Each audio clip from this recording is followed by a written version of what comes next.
Olá a todos, sejam bem-vindos a mais um programa no grupo de estudos virtual Eu Sou Luz. Você poderá estudar conosco gratuitamente entrando no endereço eusouluz.com.br. Hoje com mais um programa Rádio Ensinamentos dos Mestres Ascensos.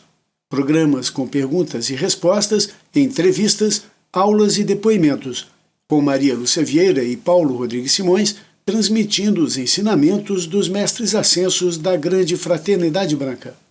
Estes programas foram gravados entre 2007 e 2019. Vamos dar início às nossas perguntas de hoje com a Nadir Mari de Sorocaba. Ela diz: dando continuidade ao e-mail que enviei sobre a acupuntura, fiz a seguinte reflexão. Creio que um tratamento prolongado de acupuntura, uma vez por semana, durante 3 meses, poderia proporcionar um equilíbrio dos 4 corpos e proporcionar maior sensibilidade em relação à música clássica e repulsa às músicas de ritmos e letras discordantes de seu ser divino, e um realinhamento sexual nas pessoas que usam essa energia abusivamente ou invertidamente. Sabemos que pessoas com chakras altamente desequilibrados não sentem atração por espiritualidade, então a acupuntura poderia desbloquear essa negatividade. Peço vossa reflexão com carinho e gratidão, Nadir Mari. Querida Nadir Mari, a acupuntura elimina bloqueios e, consequentemente, a energia flui melhor, trazendo mais equilíbrio aos 4 corpos inferiores. Entretanto, é impossível quantificar resultados. Nem mesmo um profissional da área poderia afirmar isso. Sua observação é interessante e faz muito sentido. Uma pesquisa científica, observando 2 grupos de pessoas, um que adotasse a terapia de acupuntura e outro não, poderia nos dar uma ideia mais concreta após uns 2 anos. Porém, devemos lembrar que muitas coisas, como alimentação correta, boas terapias e boas companhias, podem contribuir muito para o crescimento espiritual do estudante. Contudo, a expansão da consciência não é um trabalho de fora para dentro, e sim de dentro para fora. É um trabalho que depende de constância, força de vontade, determinação, desejo ardente, estudo e prática do ensinamento. Mas concordamos com você que a acupuntura é uma boa ferramenta de ajuda. Quantas pessoas em desequilíbrio não conseguirem encontrar a espiritualidade ou procurar a espiritualidade? Neste ponto eu discordo de você. Já tive em vários grupos de estudo pessoas, até mesmo psiquicamente desequilibradas, que procuraram espiritualidade com muita devoção. Outros, totalmente desestruturados, alguns por mau uso da energia sexual, que também vieram em busca de luz e se regeneraram. As igrejas estão lotadas de exemplos de alcoólatras, bandidos e até mesmo criminosos que se voltaram para Deus. No tempo que eu frequentava e buscava as igrejas aqui e ali, eu andei em muitas igrejas evangélicas e me lembro de 2 depoimentos que marcaram. Um era o depoimento de um pastor que contou sua história. Ele disse que era um bandido e que um dia, fugindo da polícia, entrou em uma igreja para se esconder. E nessa igreja ele teve um encontro com a luz. Ele foi tocado, ele percebeu o que ele estava fazendo com a vida dele. E ele reparou naquele momento que os bandidos não ficam velhos, nunca chegam a ter cabelos brancos, porque morrem nas mãos de polícia ou dos próprios colegas. Então ele se regenerou totalmente e tornou-se um pastor. E outro depoimento ainda mais impressionante foi de uma pastora. Ela era uma pessoa que andava em meio de gente que fazia magia negra. E eles costumavam ir a cemitérios no meio da noite para roubar sangue de defuntos. eles necessitavam da energia, do sangue desses defuntos para fazer magia negra.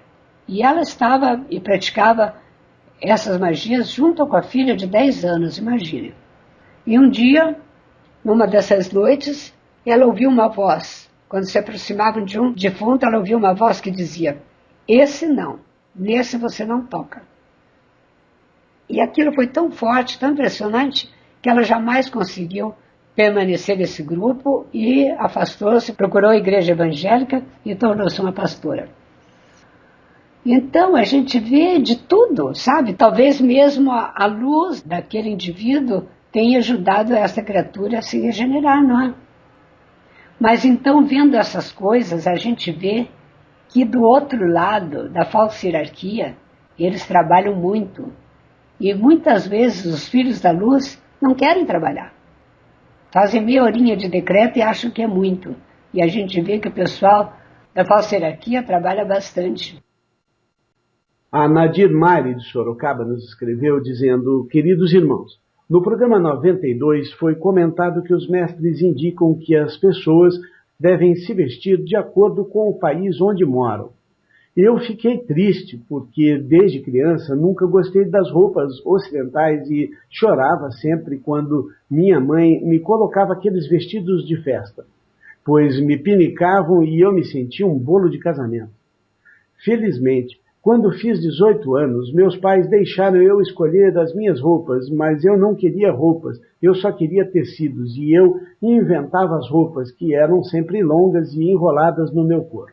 Minha mãe falou: você nunca vai arrumar um namorado. Foi mais ou menos isso que aconteceu. Mas um dia, por acaso, eu vi uma loja de roupas indianas e fiquei feliz porque eram elas que eu usaria com alegria. Resumindo, hoje eu tenho 54 anos e não tenho nenhuma roupa ocidental. Todas as minhas roupas são indianas, além de que adoro a dança indiana, a música, a comida e também detesto sapatos e só uso para sair na rua, mas são bem alternativos. Eu juro que não sou metida e também que tomo banho diariamente, não fumo, não bebo bebida alcoólica e muito menos uso qualquer droga. Também não julgo as pessoas que se vestem normal, mas eu já tentei e não consigo. É impossível para mim. Me sinto ridícula, ferindo a minha divinidade. Também não consigo cortar o cabelo. Eu prefiro envelhecer com ele comprido, mas parece que o normal é as mulheres, depois dos 50, cortarem cada ano o cabelo mais curto. Eu não quero isso para mim. Será que os mestres me compreendem e me aceitam assim? Fiquei triste. Grata, Mari. Mari, você é especial. Claro que sim. Claro que os mestres aceitam você. Você precisa pensar em seu bem-estar. Suas roupas não agridem as pessoas. O maior problema em ser diferente é ser o centro das atenções. Os mestres sabem, Mari e amigos, que os chelas já são bem diferentes da maioria das pessoas e não seguem a moda. Este ensinamento serve apenas para resguardar os chelas. Tudo depende de onde você mora. Sua cidade, Mari, é bem grande. Mas imagine se você vivesse em uma cidade pequena do interior, onde as pessoas são bem tradicionais. Talvez você passasse a ser alvo de fofocas e energias negativas. Ter uma Mercedes-Benz do último tipo, maravilhosa, e morar em um bairro chique da cidade de São Paulo, por exemplo, não é tão ruim quanto ter uma Mercedes maravilhosa e morar na favela da Rocinha. Não é? Você não pode parecer destoar do ambiente demais, porque isso pode causar problema. Este ensinamento foi dado para aquelas pessoas que estavam chegando em Montana, nos Estados Unidos, interior dos Estados Unidos. Muitos vinham da Califórnia, Los Angeles, cidade importante, como o nosso Rio de Janeiro. E os mestres estavam mostrando que o ideal é não chamar atenção, mas você é quem decide. Se não for alvo de fofocas constantes, penso que não há problema algum. E agora, com essa novela da Rede Globo, falando sobre a Índia e seus costumes, você vai se tornar rapidamente mais comum, pode ter certeza disso. Olha, essa roupa deve cair tão bem para a Nadir Mari, porque ela é a alma dela que veste isso. Então, em qualquer lugar que ela esteja, eu tenho certeza que isso deve ficar muito bem para ela, porque faz parte dela. Ela certamente viveu na Índia na vida anterior e ela traz isso muito forte consigo, desde a infância, como ela relatou. Mas o que nós queríamos dizer também naquela mensagem do programa a que você se refere, é que os mestres queriam falar, por exemplo, eu vou citar um caso. E um dia alguém insistiu comigo, vamos ver o mestre tal aqui em Curitiba, porque é maravilhoso, porque tem mais de 300 pessoas que vão lá toda semana, porque é um centro místico incrível e ele é frequentado por pessoas de alto nível intelectual. E me falaram tanto que eu fui lá conhecer o tal mestre. Gente, que coisa incrível. Cheguei lá, era um senhor de barba branca e longa, e ele tinha um barrete vermelho enorme de veludo na cabeça, como se fosse um gnomo. E uma roupa toda estranha, que eu já nem me lembro mais como definir. Mas o que me impressionou mais e marcou foi aquele barrete vermelho, aquela barba imensa. Então é isso de querer fazer um tipo de mestre, entendeu? Um tipo exterior. Mas, na verdade, quando ele começou a falar, foi uma decepção. Porque eu não vi nada daquilo que as pessoas falavam. Até nome feio ele falou durante sua palestra. Não houve nada que acrescentasse espiritualmente alguma coisa para mim. Então eu comprei um livro, eu pensei, mas será que eu, que sou muito exigente, eu vou comprar um livro desse mestre para ver. Quem sabe hoje, não é no dia feliz, na palestra dele, isso acontece. Comprei o livro, trouxe para casa, acabei jogando o livro fora porque dali não extraí nada de conhecimento, nada de luz. Então é isso que os mestres querem dizer também. As pessoas às vezes querem fazer um tipo. Não dá, não é por aí. O desenvolvimento é interior, o crescimento é interior, e os maiores sábios que nós encontramos pelos caminhos da vida são pessoas tão humildes que numa sala, junto de outras, passam desapercebidas.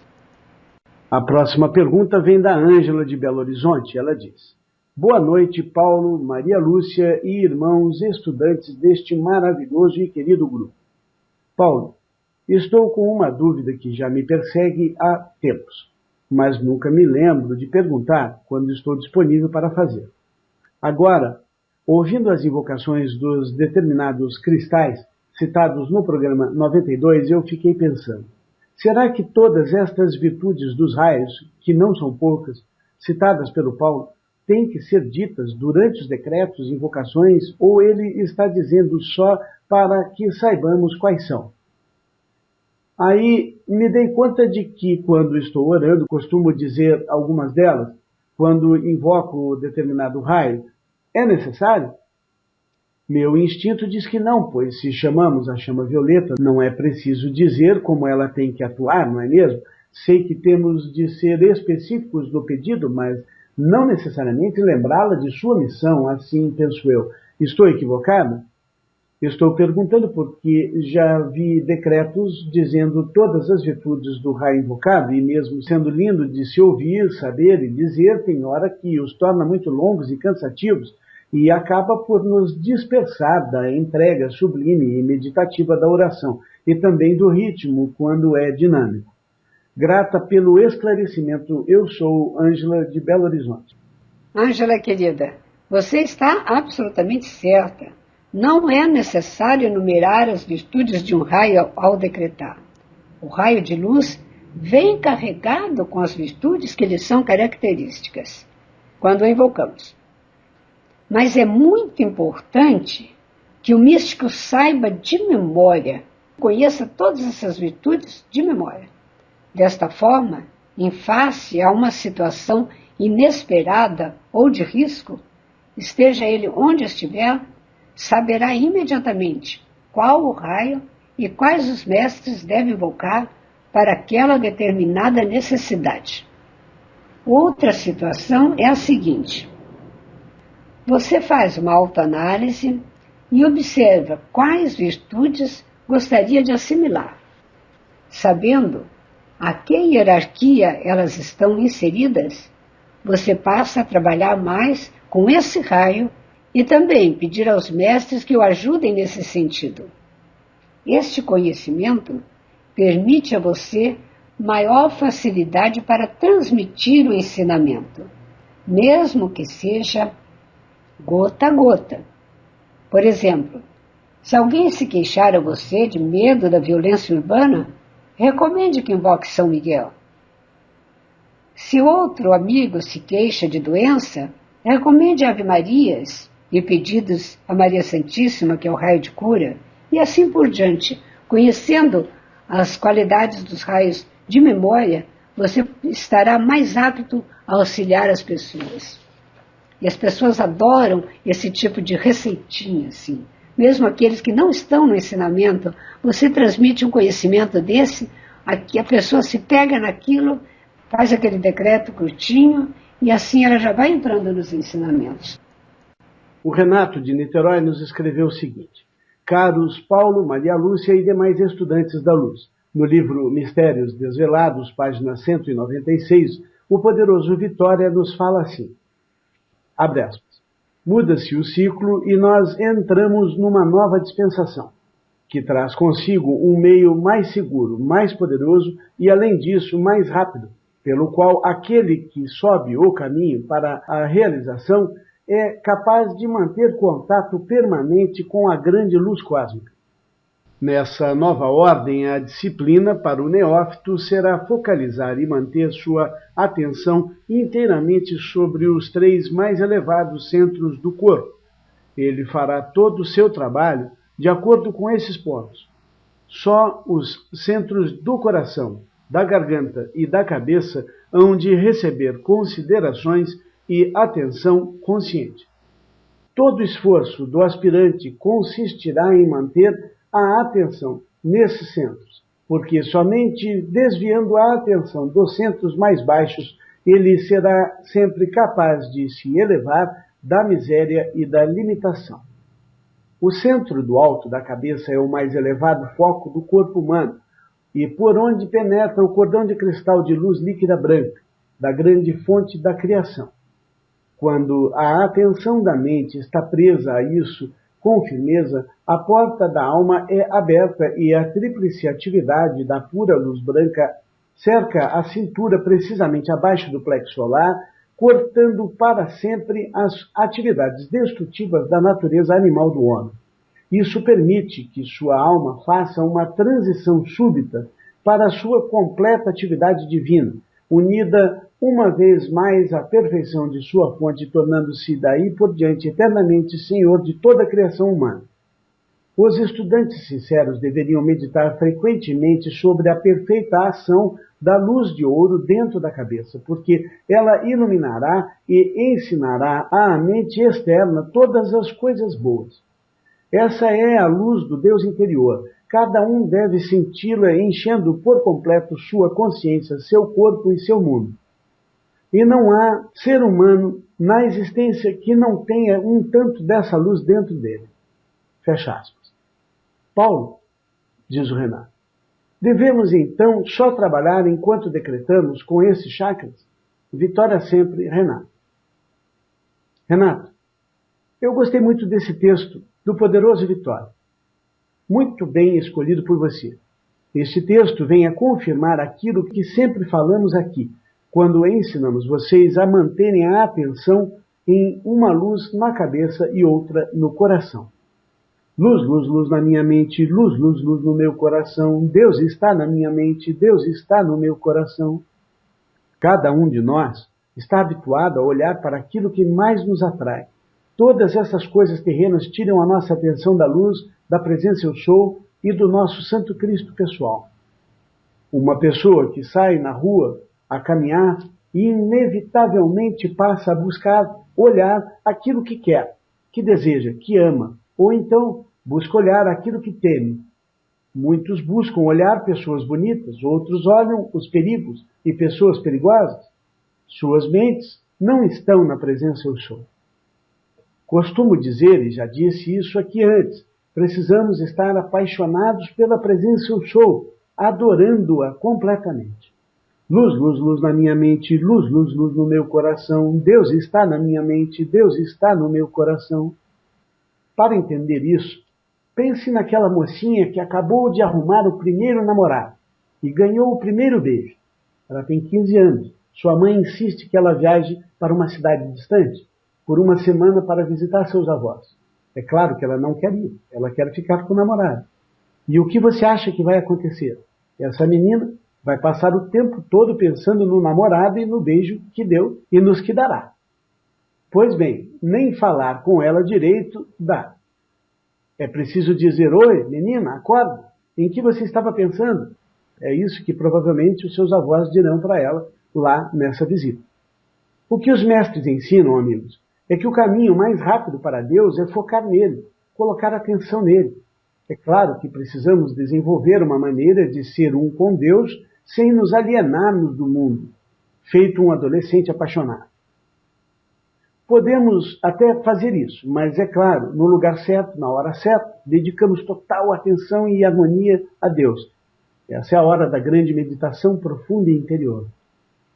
Mas no estado de vigília precisamos estar acordados, precisamos interagir e levar o plano divino à ação. Então, quando estamos com outras pessoas, esotéricas ou não, podemos falar com elas, visualizando a luz em suas cabeças e em seus corações. Assim interagimos com elas, mas ao mesmo tempo com o Deus nelas. E mais, buscar falar sempre com esta luz no outro, dirigir a nossa palavra à presença eu sou e ao Santo Cristo do outro. Assim conseguimos inclusive ajudar o próximo a evoluir na luz.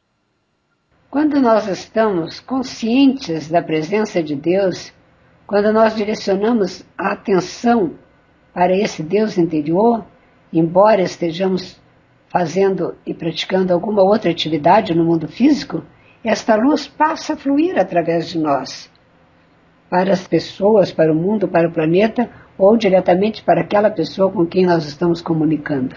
Isso é uma coisa incrível, maravilhosa. Eu não respondi a sua pergunta, né, Renato? Você diz, devemos então só trabalhar enquanto decretamos com estes chakras?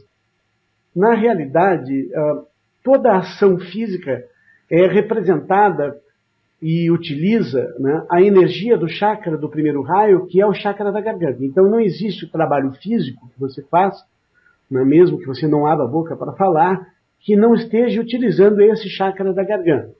Quando você pensa, quando você troca olhares com as pessoas, você está utilizando o chakra da coroa e da terceira visão. Quando você trabalha em comum com outras pessoas ou pensa no próximo, quando você está em conexão com outras pessoas, você está utilizando o chakra do coração. Então, automaticamente, a utilização dos chakras é necessária para o trabalho e ação de transformação externa, até porque esses são os chakras que atuam para transformar o exterior. A Simone Bennett, de Porto Alegre, nos escreveu dizendo: olá, Paulo e Maria Lúcia, fiquei pensando sobre essa questão de atrito entre integrantes do grupo, falado no programa 93. Em sua visita a Porto Alegre, na época da criação de nosso grupo de orações, Maria Lúcia já havia nos alertado sobre as dificuldades que surgem na coesão dos grupos. Na época, eu achei estranho que isso pudesse acontecer. Hoje eu agradeço a bênção de desfrutarmos de completa harmonia nessa atividade. Eu estou lendo o livro Instruções do Mestre Ascensionado Saint Germain, da Ponte para a Liberdade. E no final do segundo discurso, de 7 de julho de 1932, na página 24, Saint Germain diz o seguinte, abre aspas, explicação do karma cósmico. Quero colocar frente aos estudantes outro fato vital e importante que concerne à criação humana. A pessoa pode invocar a lei do perdão e dizer: poderosa presença eu sou, dissipe e consome esta criação errada.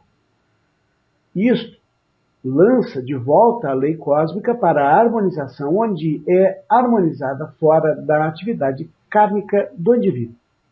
Há um grande número de pessoas para quem esta ideia da verdade daria imenso alívio e grande liberdade em curto tempo. Não posso enfatizar como o indivíduo, sendo o único criador de desarmonia, pode remover para sempre a sua atividade individual muita coisa que representa sofrimento, pela consciente aplicação da lei do perdão.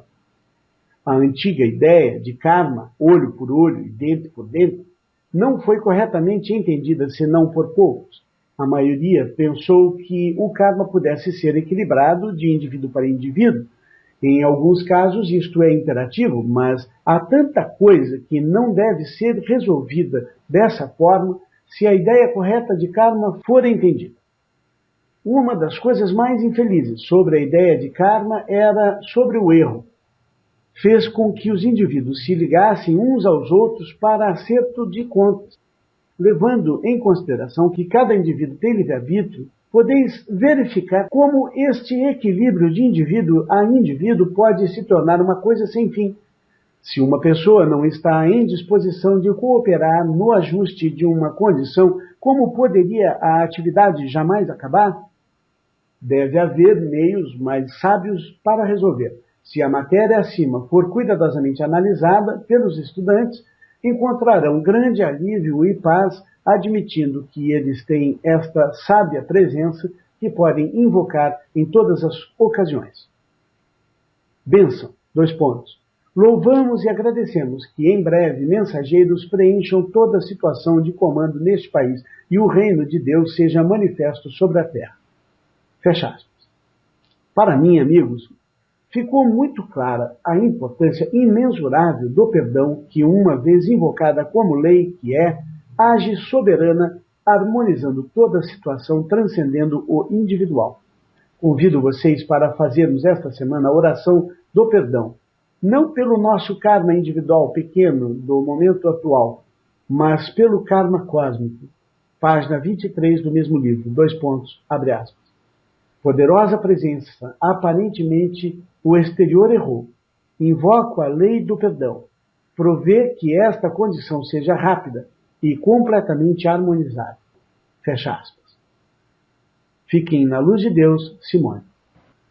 Simone, querida, as instruções de Saint-Germain são maravilhosas e cada frase desse livro, cada frase dele é sabedoria pura para ser aplicada na vida cotidiana. Podemos adotar esta frase tão simples e poderosa para apagar nossos próprios erros e omissões. Neste caso, pode ser bem específico. Por exemplo, faça uma meditação e analise cuidadosamente seus erros, falhas e omissões. Faça uma lista e depois comande. Abre aspas. Minha amada e poderosa presença eu sou. Dissipe e consome, dissipe e consome, dissipe e consome minhas criações errôneas em relação às seguintes situações. Enumere as situações que deseja. Em seguida, pede perdão pelos erros e o mau uso da energia. Outra forma de pedir. Amada e poderosa presença eu sou.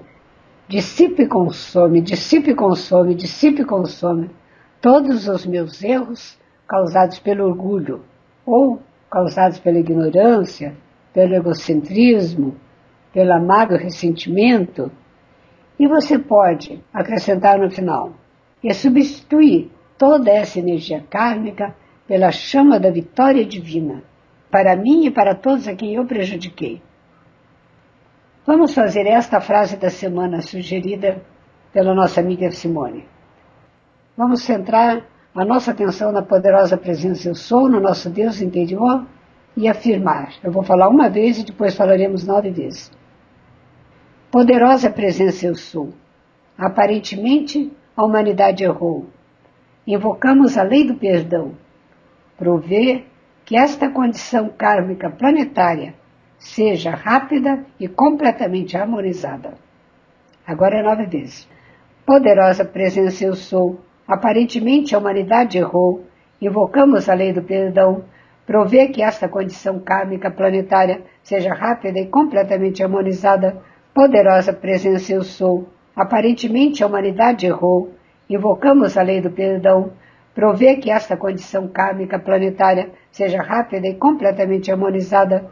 Poderosa presença eu sou. Aparentemente a humanidade errou. Invocamos a lei do perdão. Provê que esta condição kármica planetária seja rápida e completamente harmonizada. Poderosa presença eu sou. Aparentemente a humanidade errou. invocamos a lei do perdão, provê que esta condição kármica planetária seja rápida e completamente harmonizada. Poderosa presença eu sou, aparentemente a humanidade errou, invocamos a lei do perdão, provê que esta condição kármica planetária seja rápida e completamente harmonizada. Poderosa presença eu sou, aparentemente a humanidade errou, invocamos a lei do perdão, provê que esta condição kármica planetária seja rápida e completamente harmonizada. Poderosa presença eu sou, aparentemente a humanidade errou, invocamos a lei do perdão, provê que esta condição kármica planetária seja rápida e completamente harmonizada. Poderosa presença eu sou, aparentemente a humanidade errou, invocamos a lei do perdão, provê que esta condição kármica planetária seja rápida e completamente harmonizada. Poderosa presença eu sou, aparentemente a humanidade errou, invocamos a lei do perdão, provê que esta condição kármica planetária seja rápida e completamente harmonizada. Amém. Amém.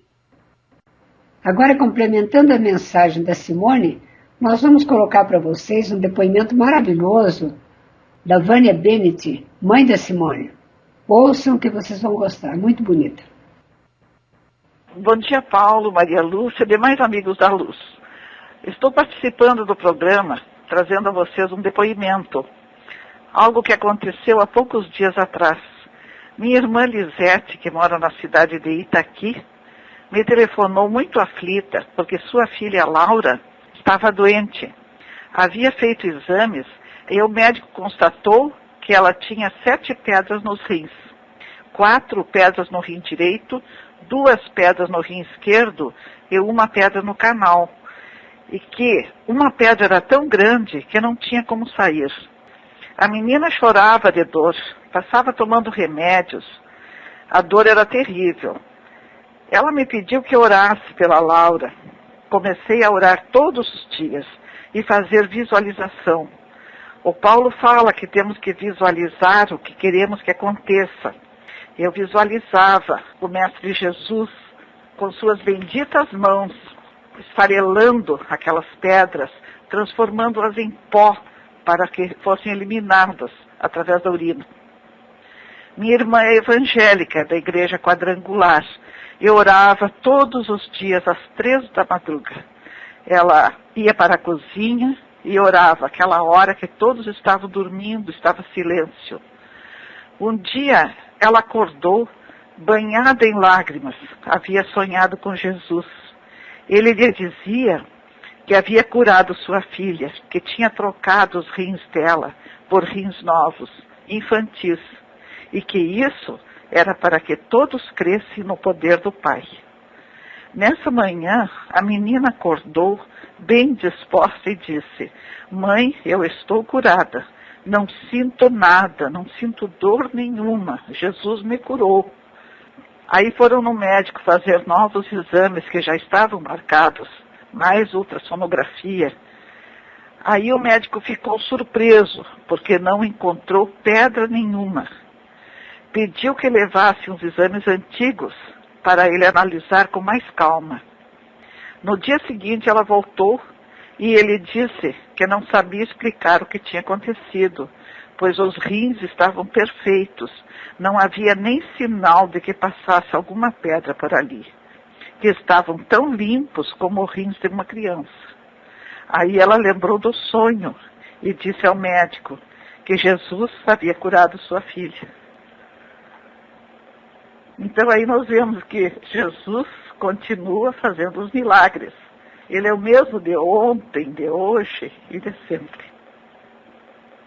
Meus amigos, se não fosse alguém tão próximo de mim, eu não acreditava. Minha irmã está lá com os exames todos para mostrar para quem duvidar de que isso foi realmente um milagre. Maravilha, fantástico, fiquei impressionado. Estou todo arrepiado. Quer dizer, veja, a gente vê os milagres acontecendo. Eu já tive tantas situações na minha vida de ver milagres maravilhosos desse nível e não adianta, a gente se impressiona, a gente se arrepia, cada história maravilhosa. A visualização é muito boa, né? Eu visualizava as mãos de Jesus esfarelando aquelas pedras para que passasse. Porque uma era tão grande que não ia conseguir passar, não tinha como. Que criatividade a sua também, viu? Parabéns. Muito bom. Você foi iluminada para ter essa visão, sabe? E obrigado para ti, Paulo, que nos ensina tanta coisa, tantas armas tu coloca na nossa mão. Sempre escutando o programa, ouço as palestras várias vezes, tenho todas gravadas no computador e passo escutando, não há dia que eu não escute as palestras.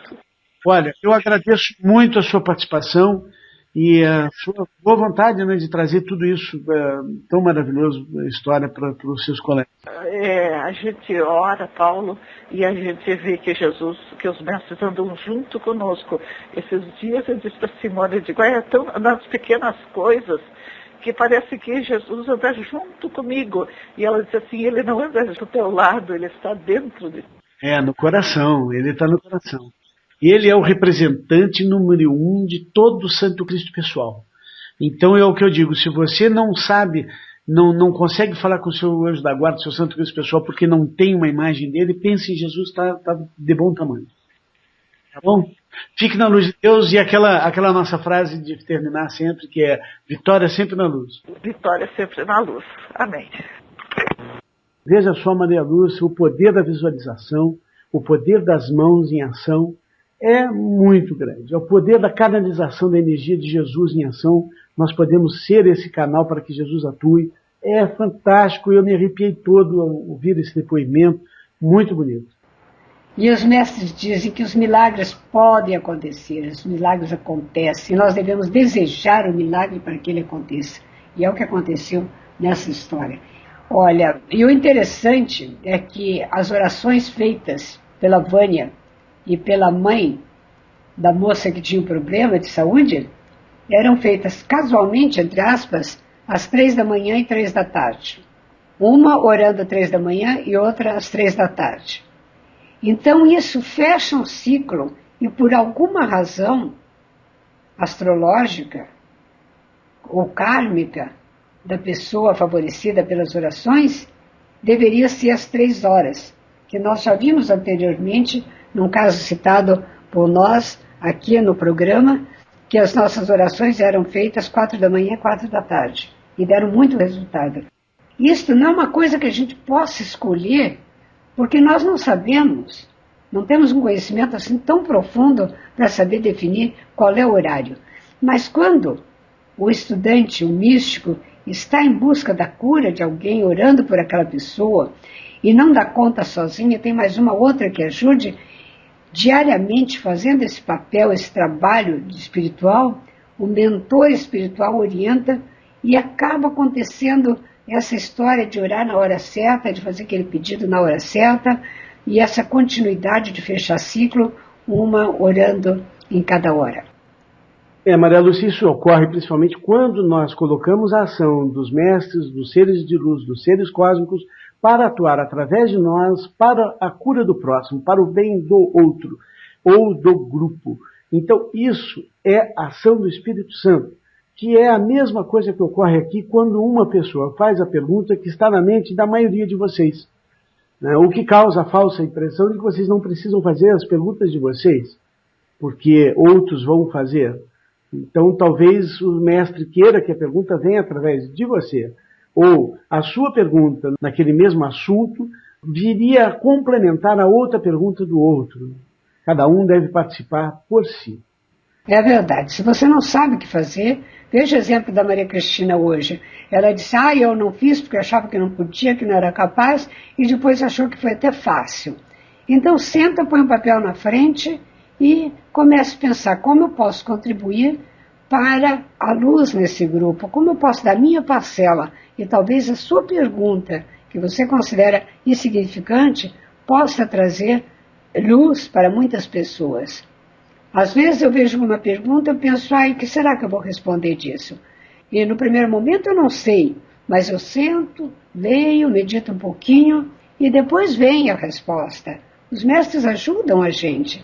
Se você quer contribuir e dar um pouquinho da sua luz para o grupo, esteja certo que você vai conseguir, que você vai cooperar, que você vai colaborar e que você vai ser uma parte mais atuante nesse grupo.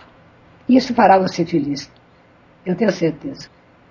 A Karina, de Niterói, nos escreveu. Ela disse: Bom dia, amigos na Luz de Deus, Paulo, Maria Lúcia e grupos de estudantes. Eu quero perguntar hoje especialmente sobre um distúrbio psíquico que se chama voyeurismo. O nome vem do francês e trata-se de um distúrbio em que as pessoas precisam olhar pessoas nuas ou fazendo sexo para poderem se excitar.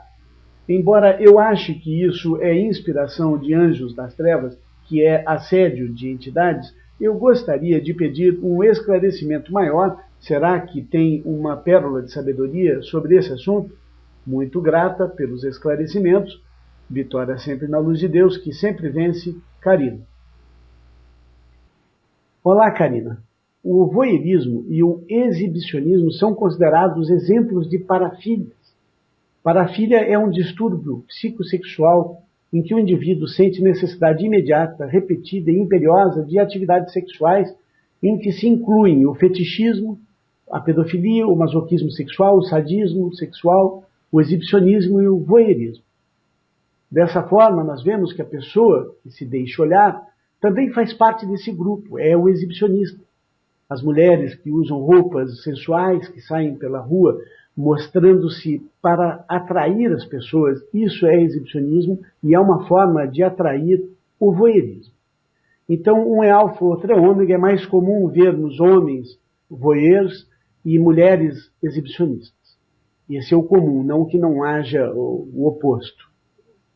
Nós temos muitos casos de mulheres que deixam a janela aberta para serem vistas pelo vizinho. Isso é muito comum, acontece direto.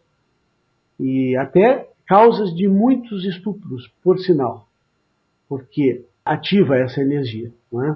Bom, de qualquer forma, essa é uma forma de energia errada e ruim e que precisa ser controlada.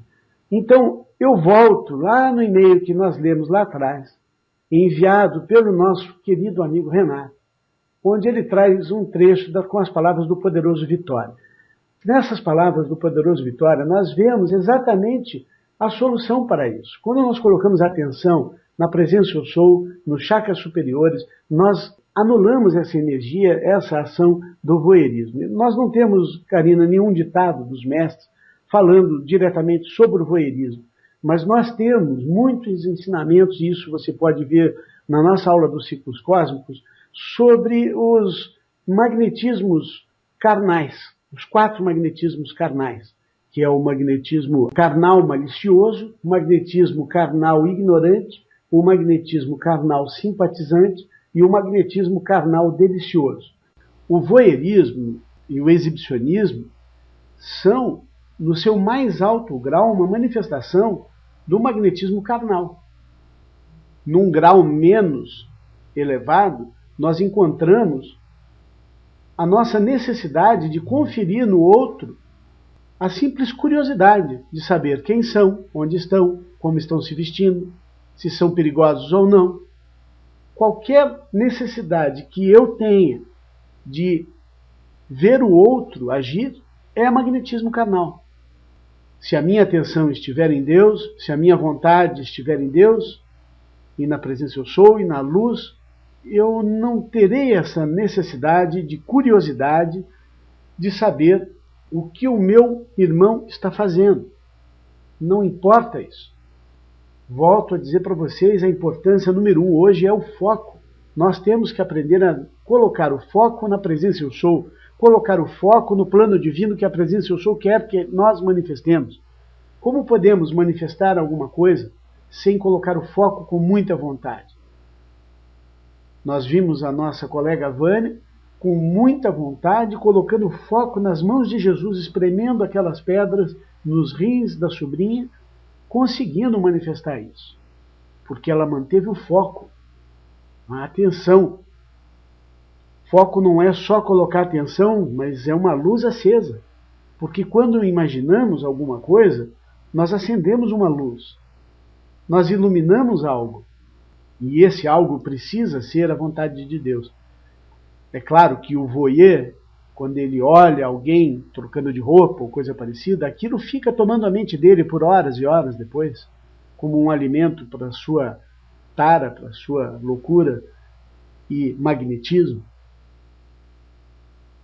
Por isto, nosso foco precisa estar sempre ligado na luz, porque a luz é leve, a luz não magnetiza a nossa alma, o nosso ser, para a Terra, para a matéria. Se queremos a ascensão, e eu digo para vocês, esse nosso trabalho aqui é o trabalho daqueles que buscam a ascensão. Então, este é o caminho da leveza, o caminho do foco na presença eu sou. Karina, você está certa quando diz que o voyeurismo é uma inspiração dos anjos caídos, porque eles têm essa intenção.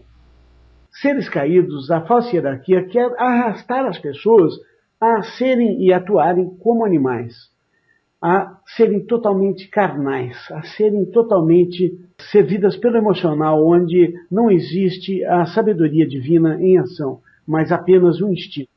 E isso é regressão, isso impede a evolução espiritual e precisa ser trabalhado. E a maneira de se trabalhar isso é a busca pela atenção na luz dos chakras superiores. A próxima pergunta vem do Bruno de São Lourenço, meu conterrâneo aqui da cidade de São Lourenço, Minas Gerais.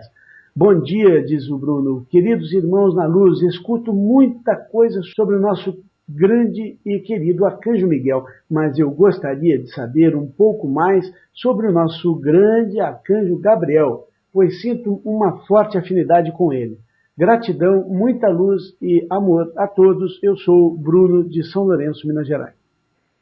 Meu caro Bruno, o Arcanjo Gabriel é o arcanjo da anunciação do quarto raio. E quando nós invocamos São Miguel, sendo ele príncipe dos arcanjos, nós estamos invocando também os 7 poderosos arcanjos. Clicando no botão Produtos, você vai encontrar uma aula que é exatamente sobre o Arcanjo Gabriel. Também existe uma série de livretos de Elizabeth Clare Prophet sobre os 7 arcanjos. São livretos sobre cada um deles e são muito bons. E você pode encontrar todo o material de Elizabeth Clare Prophet na Livraria Siciliana e adquirir pela internet, com a maior facilidade. É como nós temos feito. Mas nós reservamos para vocês uma belíssima mensagem do Arcanjo Gabriel que foi transmitida através de Mark Prophet em setembro de 1958, Pérola de Sabedoria, volume 1, número 7. Isso significa que foi o 7º ditado dado nessa escola através de Mark Prophet, porque ele fundou em agosto a St. Lighthouse e em setembro já deu esse ditado. O 7º ditado formando a base do ensinamento nessa escola. Não é maravilhoso isso? Abre aspas. Para aqueles que adorariam a energia flamejante de Deus em ação. 2 pontos. Quando a sua atenção volta-se, mesmo que por poucos instantes, em contemplação da gloriosa e ardente órbita do Sol físico, o poder elevado de sua luz eleva a alma a alturas muito maiores de consciência, assim como a rápida velocidade de uma flecha. Quando vocês desfrutam deste conforto macio dos raios suaves do Sol e sua iluminação sobre todas as coisas ao seu redor, a bondade, a beleza e as bênçãos que te rodeiam, bem como as aparições de obstáculos no seu caminho que você mesmo criou, não é estranho que algumas pessoas não reconheçam instantaneamente que esta energia flamejante é o próprio Deus em ação? Esta grande presença de Deus, a fonte de todos, manifesta-se através de seus muitos mensageiros divinos, e 2 delas são os amados Hélios e Vesta, Deus e deusa do seu sol físico. Estes seres radiantes, chamas gêmeas do amor de Deus, são a fonte de toda a luz, irradiando no espaço para cada planeta do nosso sistema solar e além. A natureza destes seres é, naturalmente, a plenitude do amor e sabedoria de Deus, e sua vontade é totalmente para fazer apenas a vontade de Deus, ampliando sua magnificência em toda parte.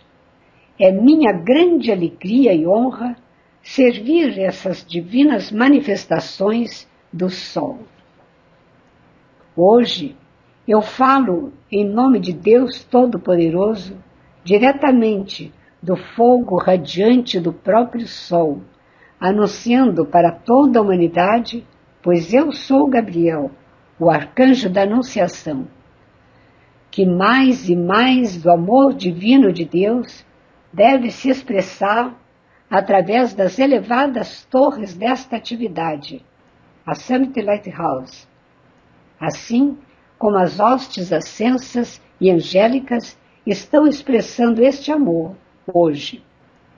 Eu, Gabriel, estou diariamente na presença do Todo-Poderoso Deus, ali, para absorver a plenitude de sua luz, amor, sabedoria e poder, e todo o dom divino da perfeição. Essa luz, então, irradia para fora de mim, onde quer que eu vá, e para quem quer que eu direcione a minha atenção. Vocês sabem, sem que eu lhes diga, que a sombra da terra foge perante a luz. Portanto, a própria presença da minha luz é o mestre de todas as substâncias e energias, em todos os lugares onde eu estou.